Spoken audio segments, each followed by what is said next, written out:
देखो इधर, इसमें हम पढ़ रहे हैं प्रिज्म, है ना। अब ये प्रिज्म कैसा होता है, एक ऐसा पृष्ठ है जो तीन तो आयताकार पृष्ठ होते हैं इसमें, जैसे एक ये हो गया, दो ये हो गया और एक इसके नीचे का, इसको भी अपन आयताकार मान लें ना। तो तीन तो आयताकार और दो त्रिभुजाकार, एक ये त्रिभुज एक ये त्रिभुज, तो तीन आयताकार और दो त्रिभुजाकार पृष्ठों से मिलकर बना एक पारदर्शी माध्यम होता है। अब पारदर्शी माध्यम होने का मतलब प्रकाश किरण को किसी एक पृष्ठ से आपतित कराने पर वो दूसरे पृष्ठ में चली जाती है ना, दूसरे भाग में चली जाती है। अब इसमें होता क्या है प्रिज्म से अपवर्तन में, कि जब हम किसी प्रकाश किरण को ऐसे आपतित कराते हैं तो ये एक डायरेक्शन में जानी चाहिए, लेकिन होता यूं है, ये इसका यहाँ पर ये अभिलंब, जब प्रकाश किरण विरल माध्यम से सघन माध्यम में जाएगी तो ये अभिलंब की ओर क्या होगी, झुकेगी। तो ये जाना तो इस डायरेक्शन में था लेकिन ये झुक गई, है ना, अभिलंब की ओर झुक गई। ठीक है, आई बात समझ में। अब इस पृष्ठ का अभिलंब ये रहेगा, 90 डिग्री पर अपन रेखा बना देंगे। अब ये यहाँ पर इस डायरेक्शन में जानी थी, अब ये अभिलंब से क्या होगी, दूर हटेगी। दूर हटने का मतलब इधर आ गई, नहीं आई समझ।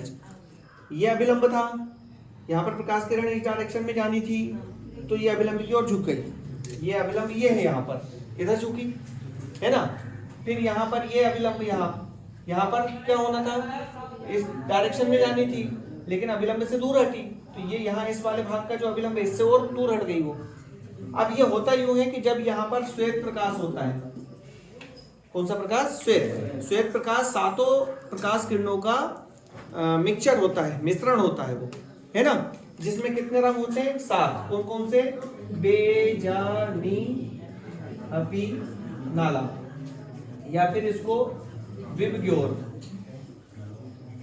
के नाम से भी हम जानते हैं। बैंगनी, जामुनी, नीला, हरा, पीला, नारंगी, लाल, है ना, violet, indigo, blue, green, yellow, orange और रेड, ये होता है। अब अपने को ये मालूम है कि इसका जो तरंगदैर्घ्य होता है वो 4000 एंगस्ट्रॉम होता है बैंगनी वाले का, और इसका होता है 7800 एंगस्ट्रॉम, है ना।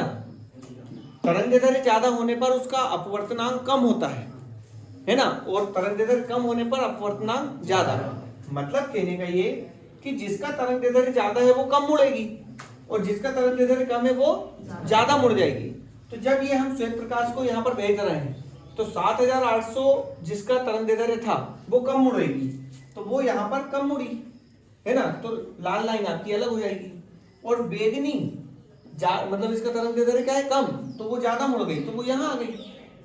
बाकी इनके बीच में उनके साथ भी ऐसा ही हुआ है, तो जिसका तरंगदैर्घ्य ज्यादा है वो कम मुड़ी, कम मुड़ेगी, और जिसका तरंगदैर्घ्य कम है वो ज्यादा, तो बेगनी, उससे फिर कम तरंगदैर्घ्य वाली वो इसके ऊपर चली जाएगी ऐसे, है ना।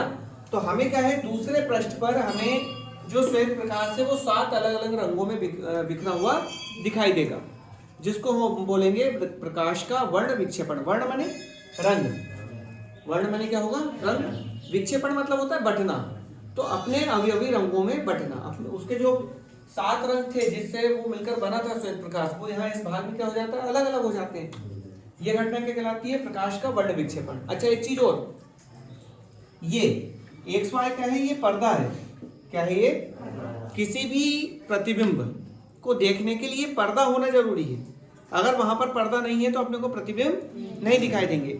आप इसका उदाहरण ऐसे समझ सकते हो कि आपके पास एक टार्च है फोकस वाली, उसको आप, या फिर वो लेजर लाइट आती है जो मेले में मिल जाती है, आप उसको अगर मान लो आकाश में भेजोगे तो आपको एक पट्टी दिखाई देगी लेकिन सामने कुछ भी नहीं दिखाई देगा।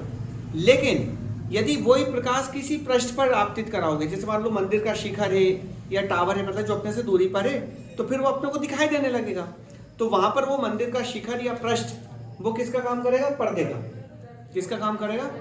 ऐसे ही अगर मान लो हम प्रोजेक्टर की बात कर लें, प्रोजेक्टर से प्रकाश किरणें निकलती हैं, या टाकिस की बात करें, टाकिस में भी वो उस प्रोजेक्टर से प्रकाश किरणें निकलती हैं, फिर उसका प्रतिबिंब देखने के लिए हमें क्या करना पड़ता है, एक पर्दा लगाना पड़ता है।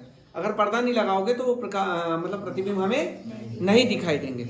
आपने सुना होगा कितनी बार टीवी में बोलते हैं बड़े पर्दे पर, बड़े पर्दे पर, तो बड़े पर्दे का मतलब यही है ना कि हमें एक बड़ा सा पर्दा लगाना पड़ता है जहां पर वो प्रकाश किरणें जाएंगी और वहां पर उसके प्रतिबिंब हमें दिखाई देंगे। प्रोजेक्टर में भी ये कॉन्सेप्ट है, ठीक है। प्रोजेक्टर और टीवी का थोड़ा सा अंतर है।